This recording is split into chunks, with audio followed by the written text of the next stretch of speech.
Hello again mga kagakusay Tachi. And for today, meron na naman tayong tips, Nihon no Seikatsu tips or life tips in Japan. So if you are dreaming to go to Japan, you're aiming, you're eyeing to go to Japan. So this video is for you. Okay. So let's dive into our tips. Number 1 is Japanese houses or Nihon no Ie. Okay, remember, you will always see an entrance hall whenever you go to a specific or particular house. And as you can see here, you need to always take off your outside slippers or outside shoes before entering their houses. Okay, this is a must or mandatory to every Japanese household. And also, it is you showing respect to the host or the hostess of the house. So, always do this. Second, you can see washitsu or Japanese style room in Japan. This is how it looks. And you can see there tatami or the floor. Okay, so this is made normally of a rush or a rice straw. And tatami is very nice to use if whatever weather you have or whatever season you have. So it is cooler during summer and medyo hotter during winter. So it's really possible for you to really enjoy a washitsu. And the different washitsu, different parts of the washitsu, they have the tokonoma, they call it an alcove wherein they put their this type. So you can put incense or candles or flowers. And then they also have this oshiire wherein it holds the beddings and the other items. And this is a cushion or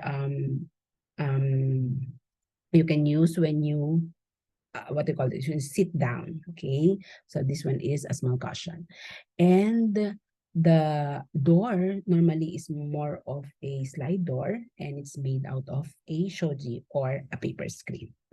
Okay, so this is a washitsu or Japanese style room. In modern times, in this type of generation, American toilets are now available. Okay, so you can see from hotels, restaurants, and even in Japanese household, they have American type of toilet or Western type of toilet. And for the bath, you can use their ofuro, and it looks like this. So for the ofuro, before you soak yourself in the bathtub, you need to be clean, right? So you need to really wash first your self in the using the shower, okay, before you soak and relax or warm yourself in the ofuro. Again, this is ofuro or bathtub. Now, there will be times that you'll be invited maybe, or you'll be spending a night or two, no, in your friend or Japanese friend's house. Okay, so this is how you lay out, no, or make your futong. Okay, so because in Japan it is still widely used, and you can see here. You can first lay out the mattress, then the shiki button on top of the mattress, and then after that you can put the shiki or the sheet and the pillow and the kaki butong. Okay, and then voila, you have your bed. Okay, so definitely it's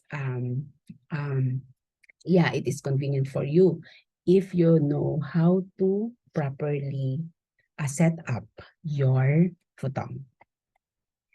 And we also talk about different types of Japanese houses. We have mansion, which is condominium, and it's more like pricey. And yeah, you can live into mansion because it's very convenient if you're living in the city.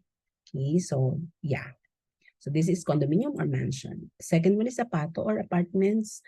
As I've said last time, so you don't have any elevators for this because normally it's 2 or 3 stories only.